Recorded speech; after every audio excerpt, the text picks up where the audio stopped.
jaajëfal si teewlu bi seen émission face to face amaat mbégte dellu siwaat ñu leen nuyu nag bu baax kenn ku ne di leen jaajëfal ak gërëm ci fidélité bi ngeen am ci sunuy programme tey nag ñu am mbégte dalalaat ci biir émission bi kenn koo xam ne acteur politique la ngeen xam ko bu baax sunu papa la di El Hadji Daouda Faye presque defe naa fonction yu nekk ci réew mi yëpp wala ci administration bi yëpp mës na ko occupé macha allah moo xam lu ñuy fal la wala lu ñuy nommé ndax nekk na fi plusieurs fois ministre nekkoon fi tamit maire bu Kaolack nekkoon fi député nekkoon fi sénateur bu ñu duggee ci CV bi rek duñ fi jógee kon moom la ñu am mbégte dalal tey moom nag nee naa léegi taxawaay bi mu am c'est plutôt taxawaayu presque analyste politique la sunu papa ji ndaxte mi ngi ci périphérie bi di seetaan di xool te di joxe xalaatam donc fi réew mi toll nag nu soxla dëgg-dëgg koo xam ne ancien boo xam ne am na expérience yàgg naa dund li ni mel situation crise yi ñuy dund yàgg na ko dund mu am lu mu ñu mën a baaxee ci ay jàngat ak yi ni mel moo tax ñu sàkku ci moom mu ñëw toog waxtaanal ñu ci yëngu-yëngu jamono xew-xewu jamono donc papa bañ la nuyoo jaajëfal la ci ni nga répondre encore une fois positivement suñu invitation ñu bàyyi la nga nuyoo sénégalais yi lay seetaan. jërëjëf Aïssatou maa ngi lay gërëm di la sant di nuyu suñu téléspectateurs yi nga xam ne ñoom ñoo tax ñuy di jéem a góorgóorlu pour seet naka la ñu leen mën a satisfaire dina jafe mais ku nekk foo toll war ngaa seet noo mën a jàppale ñi nga xam ne yaa leen tane loolu mooy ma di leen nuyu di leen gërëm di ñaan yàlla mu may ñu kattan ba nga xam ne li ñu leen yéene yëpp ñu mën leen ci defal aslaf amin yaa rabbi amin yaa rabbi donc papa ñu dugg kon ci biir xolu émission bi Sénégal nag Afrique wala boog àddina particulièrement en tout cas Afrique ñu ñàkk africain bu mag un grand monsieur boo xam ne ki ñu ko xañ mooy jëye ji nekk ci àddina bi muy coronavirus bi mu xañ ñu nag Pape Diouf nga xam ne xam nga ko bu baax ci yëngu-yëngu sport xam ko tamit ci jëmmal li nga xam ne mooy Afrique partout en tout cas ci Europe moo tax ba daal der bu ñuul sigi fa ndax fa mu ko yóbbu ak station yi nga xam ne bëriwul ñu fay gis nit ku ñuul moom mu teg mu yóbbu ñu fa ba tax na bañ ko ñàkkee ci semaine bi boobu ba léegi ñu ngi koy jooy ma bëggoon rek nga am ay kàddu yoo yëkkati ci jëmm jooju fi dëddu ginnaaw bañ ko ñaanalee yàlla teeru ko ci àjjana firdaws jaale ko Sénégal ak mbokkom yi ñu bàyyi la nga yëkkati ay kàddu ci ñëm si yàlla Pape Diouf. oui Pape miinante wuñu woon nag trop Pape Diouf ku nit ku baax la ñëpp wax nañu ko te dafa nekk nit koo xam ne du dugg ci li yoonam nekkul loolu moom qualité boobu am naa ko maa ngi ko jëkk a xam ñu ngi jëkk a gisee en Algérie en 1990 à la Coupe d'Afrique ci laa ko xam après gis naa ko ay occasion parce que daawul raté Coupe d'Afrique fokk mu ñëw bëggoon na doyewam aussi yàlla may na ko mu ñëw fii yàlla maye moomee ko fii ñu denc ko fii mais daal li mu réussir ci mbirum sport football en particulier defe naa c'est le premier africain bu ko def. ñëw un club aussi important et mythique populaire comme Marseille mu ñëw nekk président bi am ci ay résultats c'était extrêmement important et je crois que dinañ ci dellu si parce que yaakaar naa dinaa waxtaan ak ay xaritam pour bu li yëpp passé ñu mun ko rendre hommage bu mag boo xam ne moom la mérité parce que yàlla nii la tudd ne nii lay demee ku nekk ak sa bés ak fooy jaar waaye mën nañoo bañ a fàtte defal ko loo xam ne ñëpp dinañ xam kan moo doon Pape ak lépp lan la liggéey di ko ñaanal rek yàlla na ko yàlla xaare àjjana te it mbokk yi ak doomam mi ngi fi i pare ak jabaram yàlla may leen xolu muñ amiin yaa rabbi loolu am na solo papa ñuy masuwaat rek bu baax a baax njabootam ak képp koo xam ne yaa ngi yëngatu ci sport de manière générale bu ko defee nag papa ñu ñëw ci feebar bi nga xam ne moo lëmbee jamono fi mu ne muy coronavirus boobu ma bëggoon a xam bu ñuy xoolee ne cas grave yu mel ne ñëm si yàlla Pape Diouf ak beneen soxna boo xam ne mujj nañ ko sax évacuer ci dëkkam ndax njortuloo ne xëy na suñu réew mi amaguñu moyen yu ñu mën a gérer yenn cas yu grave yi yu tukkee ci feebar boobule. Sénégal, oui, pour répondre à ta question am na doole bi ci xel la nekk parce que c'est pas avec les bras qu'on va le régler mais avec la tête et utilisation rationnelle des moyens qu'on a gis nga d'ailleurs am nañu lu ñu annoncé déjà wax ne 1000 milliards 1000 milliards c'est beaucoup pour un pays comme nous mais na nekk lu ñuy dugal fu muy am njëriñ waaw bu ñu ko defee parce que temps yi moom avec cette affaire là feebar du caaxaan dafa mel ne yow d'accorduloo ci ni ñu tëjee ni ñu ne jàkka yeeg yooyu bu fa kenn julleeti d'accorduloo lieu de culte yi non fi mu nekk bañ a d'accord dina jafe parce que li nga xam ne moom suñu réew laaj actuellement mooy ñu jéem a boole doole yëpp ak xalaat yëpp pour avancer li nga wax ne rek bu doon sama sago ñu xoole ko neneen comme nan bon comme mën nga wax comme lan moi je trouve que on n'a pas beaucoup insisté ci benn volet muy masque yi ak yooyu parce que masque yi dañu commencé rek ñu am na masque jekki ñu amatul masque wala nga gis ku sol masque pendant 20 jours alors que masque bi dafa am durée alors bariwul donc on n'a pas assez de masques deuxièmement est-ce qu'il y a assez de place dans les hôpitaux pour accueillir parce que feebar bi kenn mënu ko am di dem toog sa kër waaw mais ñoom sax dañoo réquisitionner ay hôtel ak yi ni mel voilà il faut que ñu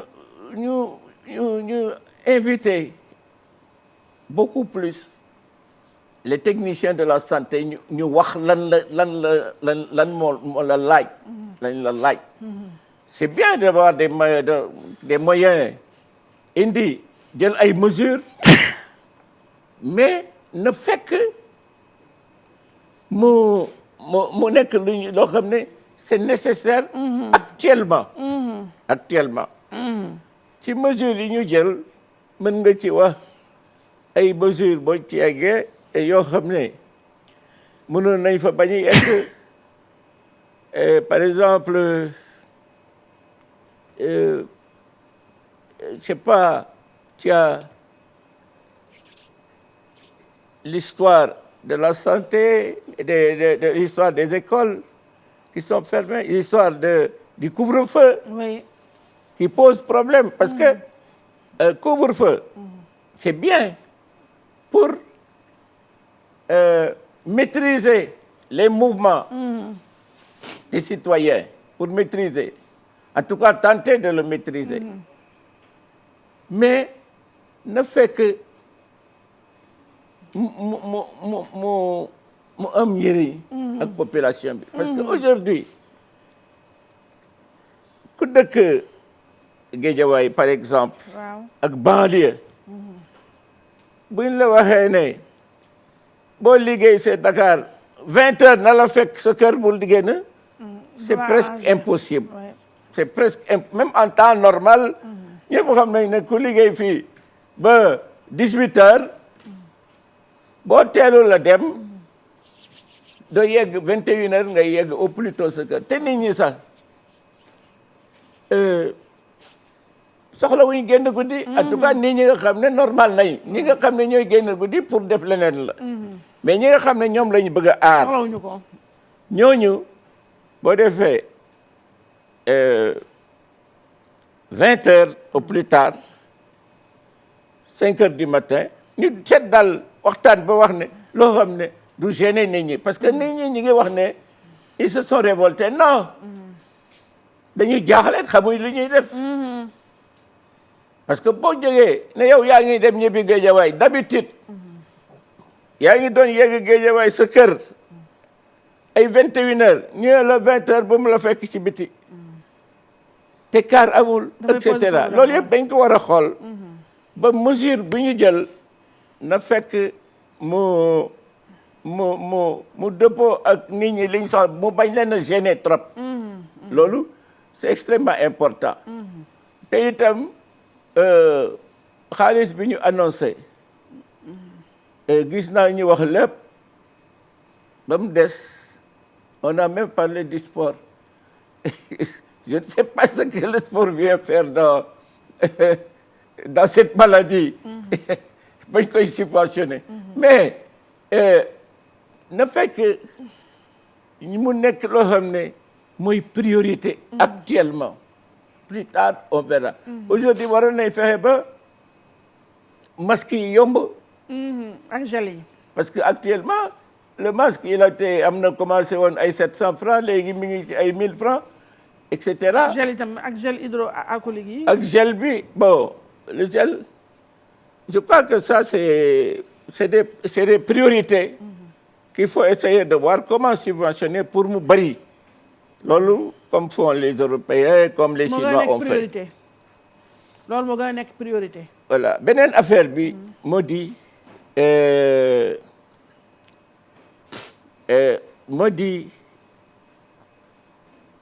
le problème des lieux de culte xam nga waruñu wax un pays comme ça man dama xëy rek gis diw ferme les mosquées diw fait ceci on ne prie plus vendredi c'est pas ça l'État n'a pas voulu dire ça mais il y a un manque de technique de communication avec les gens loolu bul tudd église bul tudd jàkka bul tudd dara da ngay wax ne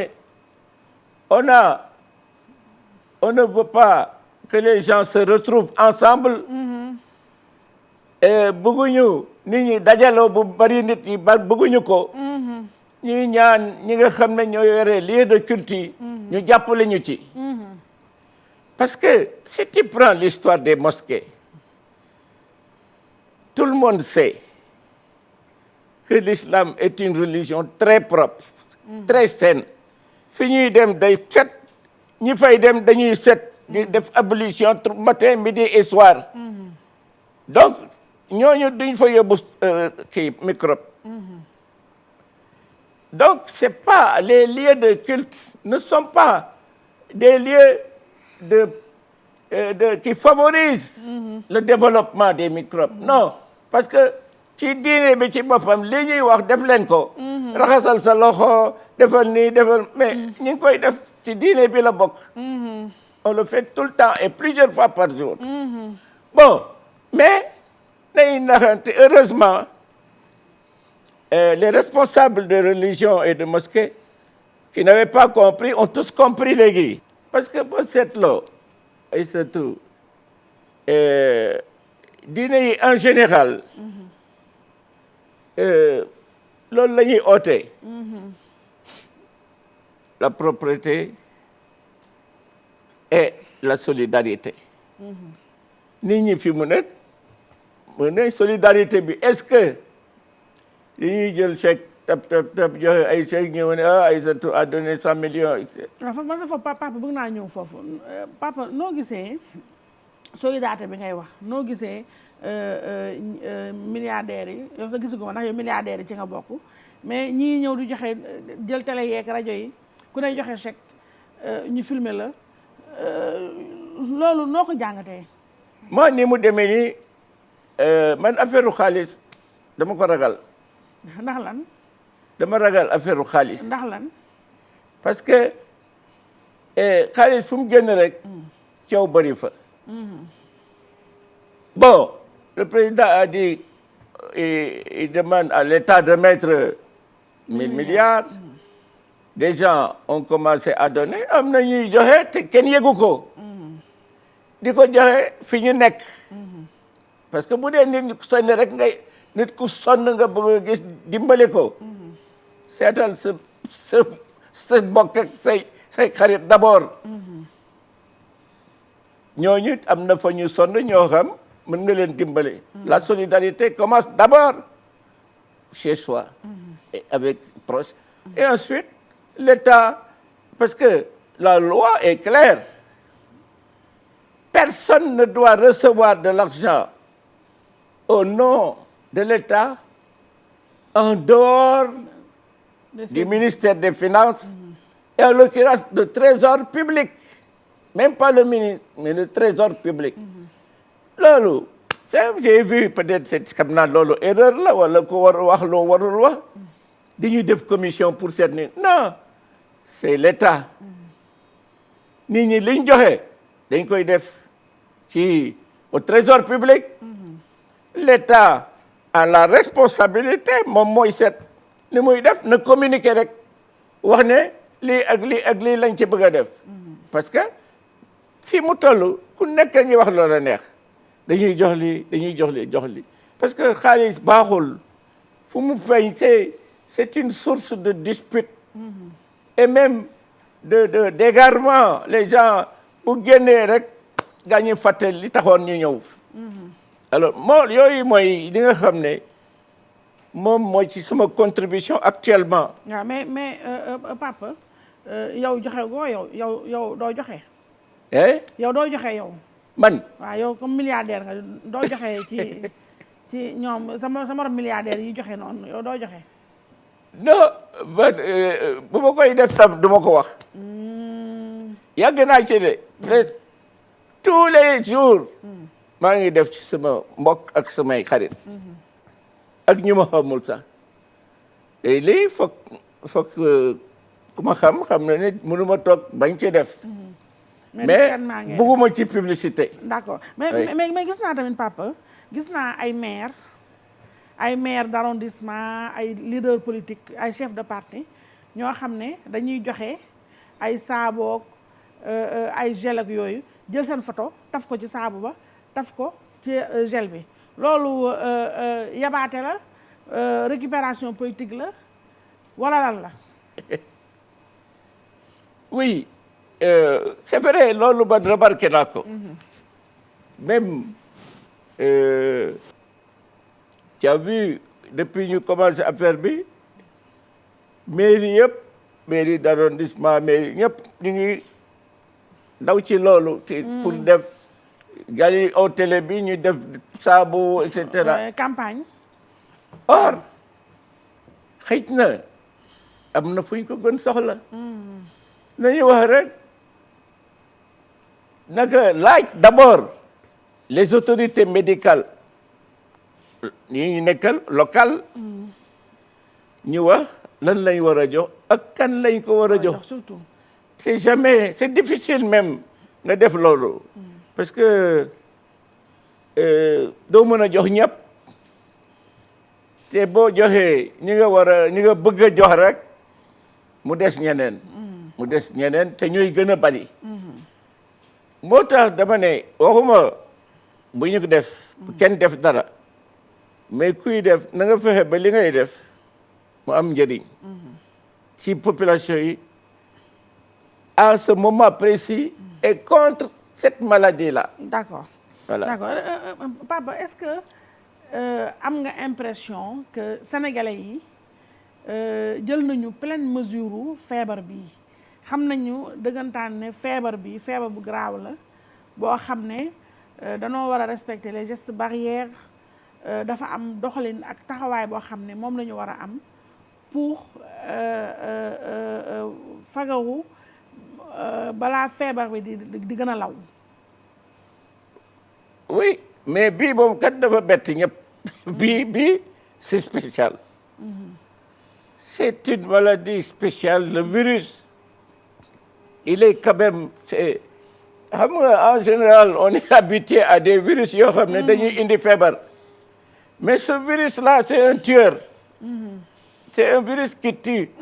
C'est-à-dire, bu duggee rek. ou il est tué. ou il tue. Alors donc, mais les gens ont quand même conscience. gis naa nit ñi xam nañ ne bii du caaxaan. du caaxaan. tu as vu am na ñu commencé woon caaxaane mais génn nañ ci. en Europe les gens qui ont dit on fait quand même les élections municipales, on fait ceci, etc. Aujourd'hui ñu ngi am problème yi kenn xamul parce que si xam nga buñ demee bay wax ne feebar bi garab bi dina ko faj ak du ko faj ba mu yàgg ñu ne restez chez vous. ça am na ñoo xam ni boo leen toogloo seen kër une semaine génn ñu wuti lu ñu lekk mais foofu la ñuy gën a feebar sax balaa feebar bale di ñëw beneen feebar moo leen di daaneel ci biir donc gi nga feebar bi son principal ennemi mooy la méthode l'organisation il faut réfléchir ba xam li ngay def nga def ko bu baax loolu moo ci ëpp solo. dëgg la. Maintenant le président je crois a pris conscience et il est en train de mi ngi jël mesures yëpp yu ko permettre mu mën a agir. waaw ci mesures yooyu papa yow ancien député nga gis nga ne président jël na assemblée nationale jaaral na ci assemblée nationale benn loi bu ñu tuddee loi d'habilitation dégg naa sax juriste di wax ne mën nañ ko woowee loi d'autorisation boo xam ne dafay may président ci lu ñu ko mën tënkee ci wolof mooy mu gën a gaaw nga xam ne du soxlaati chaque fois muy jaar ci assemblée nationale pour mën a jël ay dogal yoo xam ne daf koy permettre mu mën a xeex feebar bi. gis nga sax ne ba mu dugalee loi d'habilitation boobu amoon na benn amendement boo xam ne ci biir bu indi woon ay polémique ba sax faf majorité bi mooy ñi ànd ak président ñu dindi ko waaw ndaxte amendement boobu dafa généraloon daal da ne woon président mën naa dugg ci lépp loo xam ne dafa aajo ci wàllu yoon ak daal toujours daal loo xam ne daal fu ne daal président mën na fa dugal bu ko neexee daal mu jël fa décision sans jaar ci assemblée nationale. léegi nag ba mu jëlee dogal boobu finalement sax retiré nañu donc amendement boobu ba voté nañu loi d'habilitation pour 3 mois nga xam ne daanaka pour 3 mois njiitu réew mi mooy dogal sans soxla di jaar ci assemblée nationale. yow en tant que ancien député ak citoyen tout court analyste comme ni ma ko waxee ban jàngat nga am ci loola. xam nga loi d'habilitation. Ça existe dans la Constitution. dañuy wax ne pour exécutif, en l'occurrence le chef de l'État, mën a gaaw ci décision yu importante yu mu war a jël, dañuy loi d'habilitation bi day wax daf koy permettre de saisir assemblée di def par ordonnance.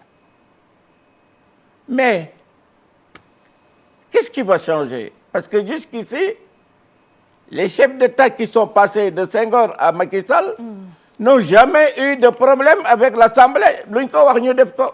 dëgg la ñu am sa majorité confortable. Ils sont habilités d'avance, hein? Et on n'avait pas besoin de la loi d'habilitation. C'est vrai, mais bon, mais comme c'est prévu par la Constitution, mu ni mu def moo gën. Mais j'ai vu que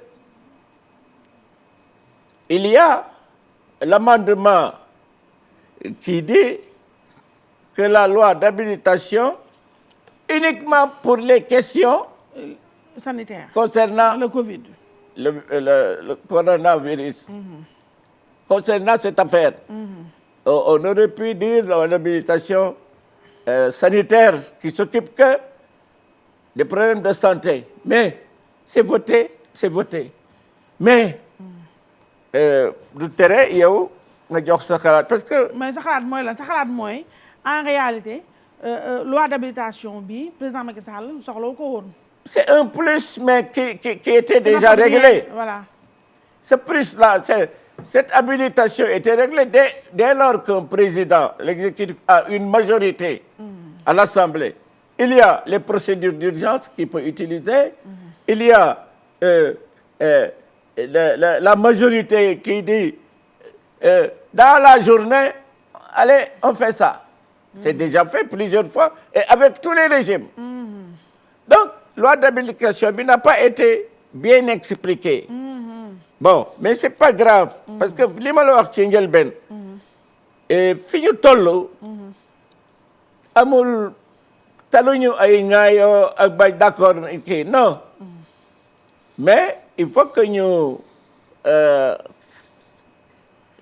xalaat seen ñu bàyyi seen xel ne nit ñi xam nañu li xew waaye li nga xam ne moom le pouvoir exécutif bëgg pour def ko amul dina gën a légal dina gën a gaaw légalement sur le papier en parlant de la loi d'habilitation mais de toute façon même bu jëful woon loi d'habilitation mën na gouverner noonu avec sa majorité rapidement. mais sànq da nga wax papa ne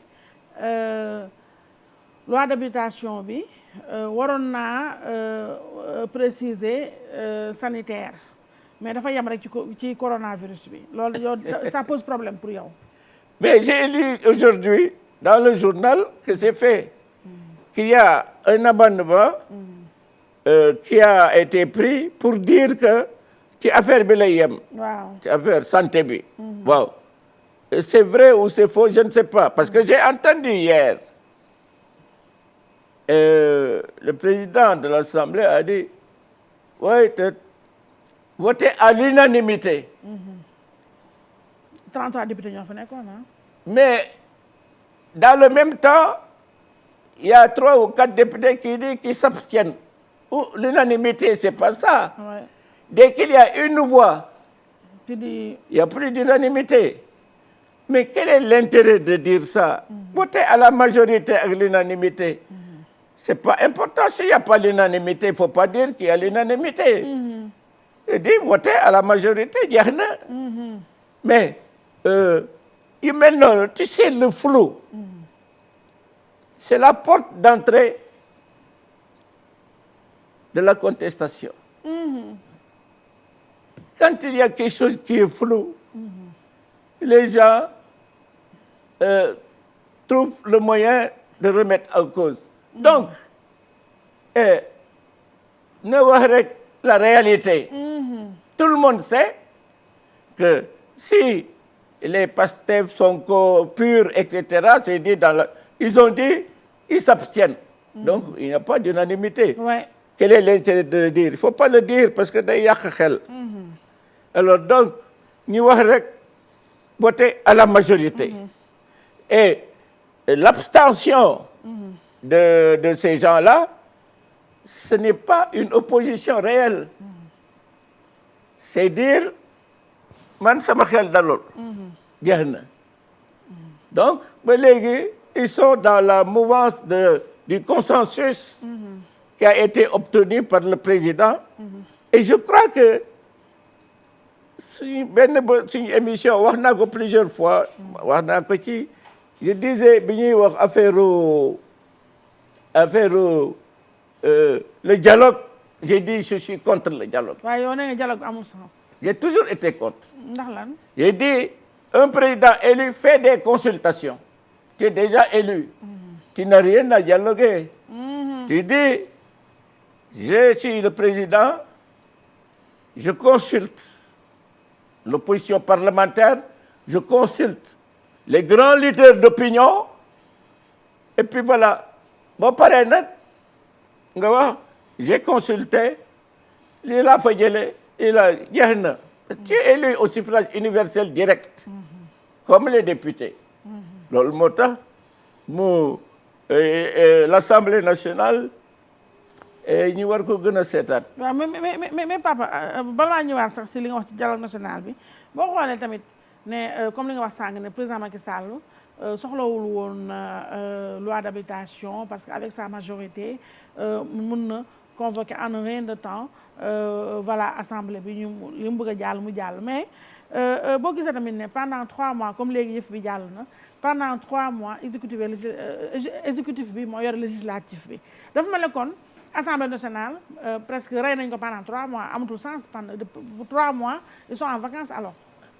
Oui, c'est-à-dire ça c'est un problème qu'il faut voir après parce que fi mu nekk faut pas freiner l'élan de solidarité pour combattre ce virus nga xam ne même boo dee du la bàyyi parce que tu as vu notre ami Pape Diouf est décédé mais quand même ses amis n'ont pas pu l'accompagner. C'est trop sérieux. C'est trop sérieux et grave. ma yaakaar ne lépp loo xam ne nit ñi nangu nañ ko d'accord ci jox la ko nga wax ko defee ak xel ak maturité nga xam ne dara lu ñaaw du ci génn wala rëq-rëq du ci am moom c'est le président qui est responsable. Apparemment man xam naa nit tuuti avec mon expérience bu ma ko xoolee télé ba ma gis dama gis ne il est un peu anxieux. affaire bi tiital ba président. ak même les autres. tu vois le ministre de la santé. je ne l'ai jamais vu physiquement. mais je l'aime beaucoup ce garçon. ce monsieur. parce que dégguma ko ci waxi caaxaan. mi ngi liggéey. mais lenn rek mooy problème actuel en Afrique. c'est-à-dire ils ne veulent pas partager le travail. fii mu nekk ñëpp ñi nga xam ne docteur lañ ci Sénégal. te am xam-xam waroon nañ leen wax ñuy ñëw di wax. di wax ak nit ñi. ñu leen di conseiller. parce que attention le ministère de la santé mënul jël état-major am yëpp def ko ci virus bi parce que y a les autres maladies yeneen feebar yaa ngi fi. di rey nit ñi y a les cancers y a les ceci y a les cela. mais il faut que le ministère s'en occupe. donc soxla na ay. J'ai entendu hier le docteur Diallo Diop qui est virologue.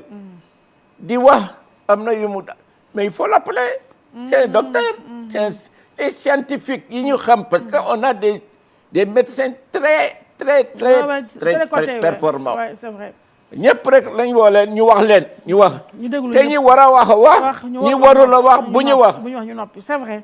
voilà non papa wax nga dëgg sànq yaa ngi na wax ne yàgg nañu dégg sax wax nga si bataille si émission bi que ni yow gëmuloo dialogue politique explique nga léegi pourquoi mais boo xoolee ne président ci coronavirus bi ubbi na buntu palais recevoir presque ñëpp ñoo xam ne nii sax kenn mësul imaginer ñoom ñaar ñu toog naandoo café woo na leen toog ak ñoom yow audience yu tout azimut yooyu mënoon accordé palais ñu mu tuddee ñu woowee force vive ak ñoom seen est-ce que bokk nga xalaat ak ñi jàpp ne foofu politique moo fa duggoon ak tamit jawtul sax kon dialogue politique pratiquement nërmeelu na dialogue politique bi ak audience yi président Macky Sall accordé ñu bëri ñoo xam ne sax ñoo gedd dialogue politique bi palais.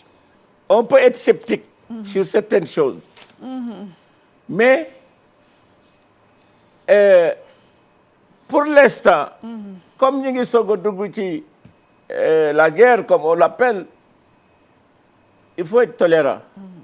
wax ne boo xëyee rek wax kii da nga leen di kii décourager wala nga sonal leen parce que c'est fatigant, hein. Les gens là ils sont très fatigués. Ils sont très fatigués parce que de voir des gens ñu feebaru dee boo xam ne te yow mënaguloo def lu ko tax du am te ñu sant yàlla bi nga xamee ne honnêtement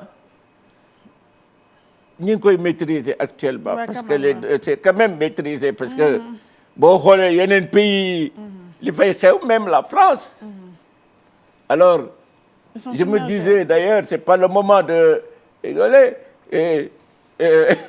pendant que la France était en train de dire il faut interdire le voile intégral. Aujourd'hui, on demande aux gens de se voiler pour échapper à la maladie. Ouais, ça fait quand même sourire un peu. C'est vrai. Mais je crois que c'est pas le lieu. Je suis musulman. Je suis fier de ma religion. Et je dis que l'islam a tout prévu. Sur l'habillement, sur la façon de protéger, sur leur tête, etc. Parce que c'est venu de ces pays du désert où il y avait toutes les intempéries, du vent de sable, etc. Donc, aujourd'hui, le monde entier dit qu'il faut mettre le voile devant la bouche, etc. Il n'y a que les yeux. Ça veut dire que, vraiment... Finalement, c'est une revanche de c'est ça. Ouais. Et je crois, si bu fekkee ñun wóolu nañ suñu bopp xam nañ suñu bopp jox valeur li nga xam ne moom la ñu yàlla may am na yoo xam ne du ñu dal te lii bon dama yaakaar ne dinañ ci am chance parce que j'ai vu ñaari docteurs yoo xam ne commencé woon nañ soigner avec les médicaments qui avaient servi à soigner le paludisme, etc. Nivaquine, on ne prenait ça quand on était jeune. Didier Raoult. C'est la base. Et situation bi moom foog ñëpp wax mu déglu ñëpp ñu waxtaan. D'accord. C'est pas suffisant les audiences là. C'est bien. Moi, je revendique ça depuis très longtemps, que c'est la seule solution de parler avec les autres. Mais pas dialogue social, je sais pas quoi. Alors, où des gens qui ne savent pas de quoi on parle, qui viennent dire c'est le chef, etc. Et ensuite, bon, bref, ils n'ont qu'à continuer. Mais je dis, la consultation est une très bonne méthode. D'accord. Alors, papa, sunu gouvernement yi yaa ngi wax léegi masque bi nga xam ne dafay renvoyer au voile islamique. Sunu état yi. Oui. Ban leçon la ñu war a tirer ci crise bu mel nii feebar bu mel nii dal ñu ban leçon lañ ci war a jàngat. Ah mais ça tout c'est connu, c'est la prévention. C'est prévention bi moo ëpp importance faj. Parce que les vaccins gi nga li ñuy def nii. raxas loxo bi def nii bañ a def lii ba mais loolu buñ ko arrêté même bu virus bi demee. dañ ko war continuer loolu. di ko wax ak nit ñi tout le temps c'est l'hygiène. mooy tax musiba du ñëw. tu vois fii il faut dans la prévention et que rôle bi les médias ak les chefs religieux les responsables des lieux de culte nga xam ne nit ñi dañ fay daje war nañu tout le temps di wax ci loolu. da leen def lii da leen def lii da leen def lii. nit ñi nañu l'islam moom c'est simplifié. Il y a la grande ablution. Il y a les ablutions de tous les temps. Il y a les habits. suñu mbokk laa ñu ne foog nga bu weex xam nga bu weex bu tilimee ñëpp gis ko. donc c'est une façon de dire aux gens vous devez être propre. et c'est comme ça. loolu mooy prévention bi nga xam ne bu ñu yàlla jëlee ci lii ak jàmm. muy am ñu def loolu seen bopp et en premier lieu les responsables des lieux de culte. quel qu'il soit. et je crois que loolu moo ñu mën a aar ci yeneen bu ñu jógee ci lii parce que yàlla dinañu ci jële incha allah. mais c'est dur. c'est dur et on ne sait pas man démb maa ngi dem suma banque rek waa ji ne ma ni pistolet bi ma ne ko lay def ni mu ne dañuy xool. température. c'est vrai. et on tu peux pas dire non. non tu peux pas. Ouais. Il y a des moments difficiles. Ce que je souhaite moi Aïssatou mooy unanimité bii ñu am ni mu bañ a nekk yëfu caaxaan. mu nekk dëgg. c'est pas que ñooy bokk parti ñooy dëkk lii da ngay def li ñooy bokk gouvernement non ça n'a rien à voir. mais pour la première fois depuis très longtemps le Sénégalais est au centre des préoccupations de tout le monde. Oui, c'est vrai. Ça c'est important. C'est très important. alors réew mi jar na ko. le Sénégal. jar na ko. notre pays. il nous enterrera tous. C'est vrai. donc looy def rek da ngay wax ne nga yaa ngi bindu de.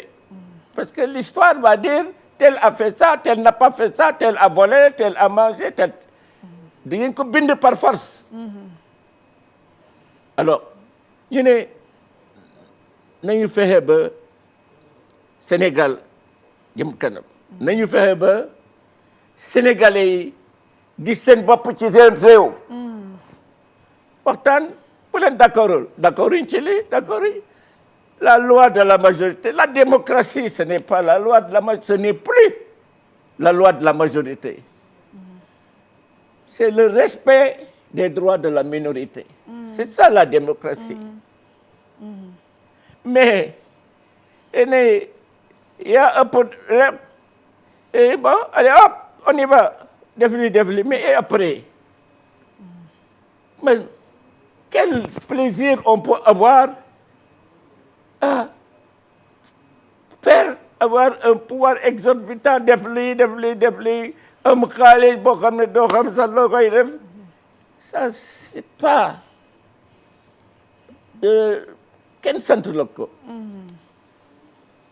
nit ñi daal jaaxle nañ.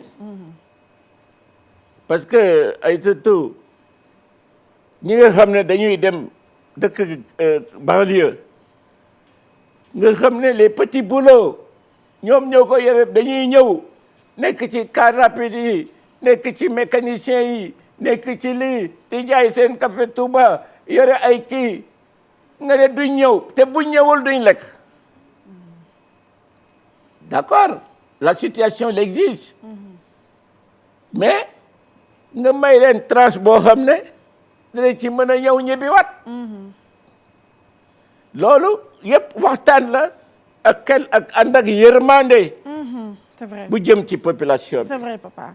alors papa dernière question mënoo ñëw ba fii nag te dama laaj affaire sport dama lire fan yi ci journaux yi su ma juumalee sunu làmb moo ko bind ñuy wax ne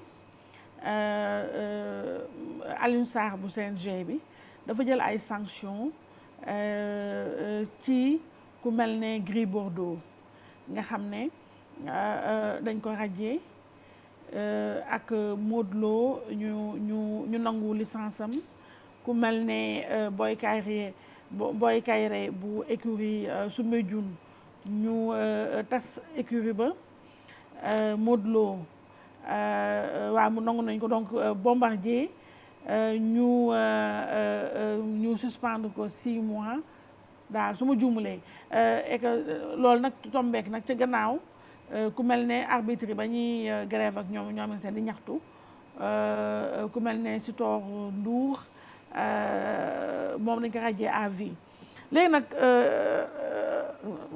sa petit mot de sport là mooy tëj émission bi loolu Pape ban analyse nga si mën def. lutte bi dafa yegg foo xam ne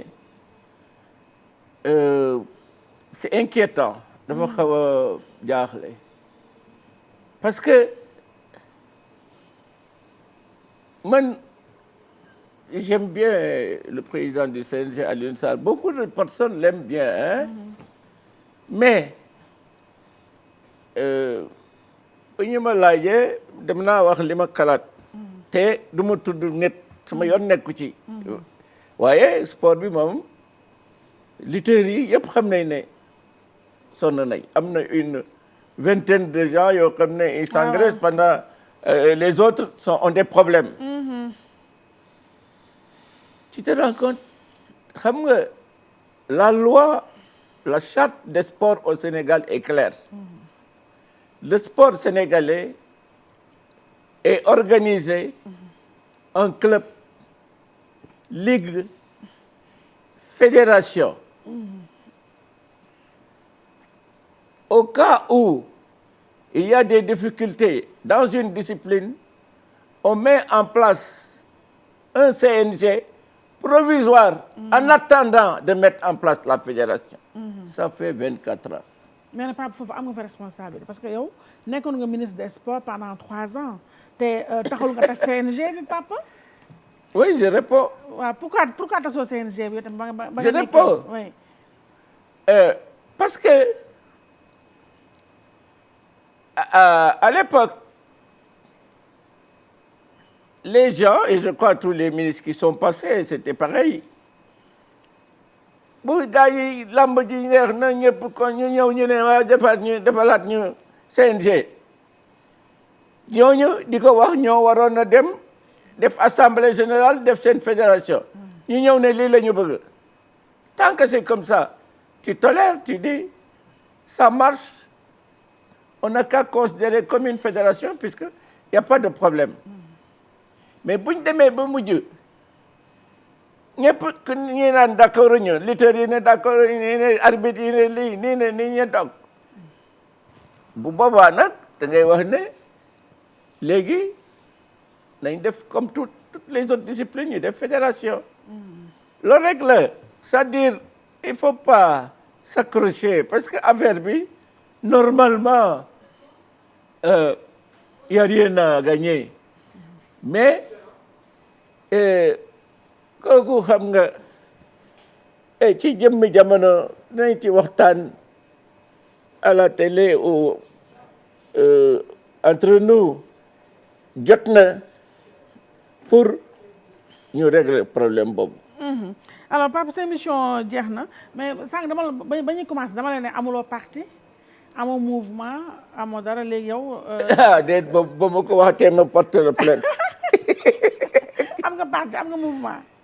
agir pour ne pas subir foo ko def waxuma la ko woon mouvement. waxuma ko woon de. depuis 2005 j'étais au gouvernement j'ai créé ce mouvement. avec récépissé et tout. mais actifutul. ah si.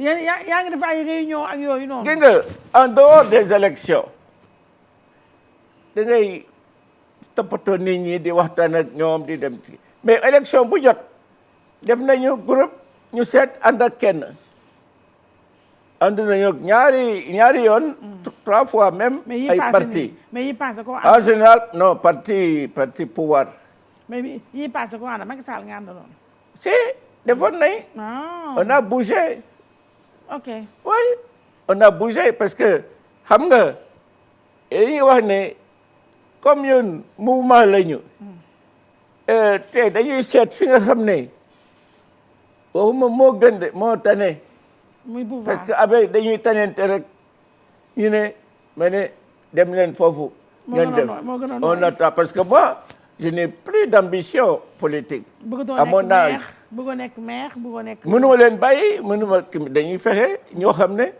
mi intéressé na leen ñu continuer d'accord léegi mais ñoom bëgguñ bàyyi moo ngi continuer léegi day papa émission bi jeex na mais sànq rek moo ko si coulisse nga ni ma dañu war a indiwaat le poste de premier ministre dañu war ñëwaat waaw poste premier ministre dafa war a ñëwaat sànq loolu nga ma wax fii ci suuf ah oui dafa war dellu si waaw ndax la non tout le monde sait que il y a quelque chose qui manque même lui moi je connais un peu le président on a travaillé ensemble et on a des relations très saines xam naa après les élections bëgguloon am problème ak nit ñi ko jàppale yëpp ñu ci bari ñu ngi commencé woon di wax premier ministre tout le monde voulait premier ministre du ma tudd tur mais xam nga leen am na jigéen góor ñi ñëpp ne premier ministre moom donc pour ne pas avoir de problème politique au sein de sa majorité mu mettre Abdou Diouf l'avait fait et d'autres chaque fois qu'un président de la République a un problème autour de son équipe ba nga xam ne ñemewul rek ñëw ne déw laay teg ma tey non mënu ko mu def ko de côté daf ko boo yoree sac di ko yóbbu xamuloo foo koy teg nga teg ko ci suuf d'accord ba régler problème yi soog a dellu si mais léegi dafa jot parce que soxla nañ ko il faut un premier ministre d'accord na seet ku mboolu mu jël ko mais faut que un premier ministre liggéey bi mënu ko def moom kenn c'est pas possible d'accord alors El Hadj Daouda Faye sa émission jeex na ñu bàyyi la nga tàggatoo Sénégalais yi jërëjëf maa ngi lay remercier encore c'est gëj naa def affaire émission mais avec toi je suis à l'aise même papa. Si mes oreilles me trahissent de temps en temps mais nous on gère ouais. On gère les oreilles on a géré c'est bien on les a lay gërëm di la sant merci papa ñaan yàlla jàppale ñu ci li ñu suñu fitna ji amiin yaa rabbi jàppale ñi nga xam ne ñoo yor réew mi war koo régler ñëpp jàpp nañ ci léegi daal liggéey moo ci des wallaay moo ci des merci beaucoup te yàlla ñu yàlla taxaw ma la gërëm bu baax nag sama papa El Hadj Daouda Faye bu réew mi tollee fii moom sama bëgg lay jël ñu bokk ci ay carré dama lay woo ndax yow tubaab nga li nga xalaat ngay wax non donc sama papa ji ma kontaan loolu ci dalal la di la gërëm di la sant di gërëm bu baax tamit ñi nga xam ne ñoom laa seqal émission bi Ibrahima Cissé laa jëlal teg lépp ci loxoom ndax moo téye caméra téye caméra téye régie téye son téye lumière moo def lépp papa ma lay gërëm di la sant sama papa la ma ngay gërëm di nga sant bu baax a baax émission bu neex laa def tey di nga gërëm bu baax di nga sant di gërëm xale yu yabaate yi ba ma nekk ndoose moo tax téléphone bi mënoo ko décoder donc di nga gërëm bu baax di gërëm ñëpp Ndeye Malle ngi noonu taxaw Ndeye Malle bàyyi di jël ay cas yu garaaw cas rek ngay wër mu jël cas Ibrahima Cissé daal laa jox lépp dëxëñ lépp maquillage musóor Ndeye Malle la glam style bàyyi Mado tenue bi Fandi design Jéewa Gueye ña nga foofu Fan Océan di gërëm ñëpp nag bi passé dama fàtte woon nag nuyu sama benn xarit bu baax ma nga foofu Yoff Laayeen di maam ay seen laay kooku moom su ma nee Omar Laay sama xarit bu baax ba rek Omar Laay nga xam ne dëgg-dëgg kullu Laayeen bu téyul micro bi moom yëf ya du xoromu di gërëm na bu baax nag sama njëkkee moom tamit maam Kumba ak Ulay Ndooy ñu ku ma fàtte daal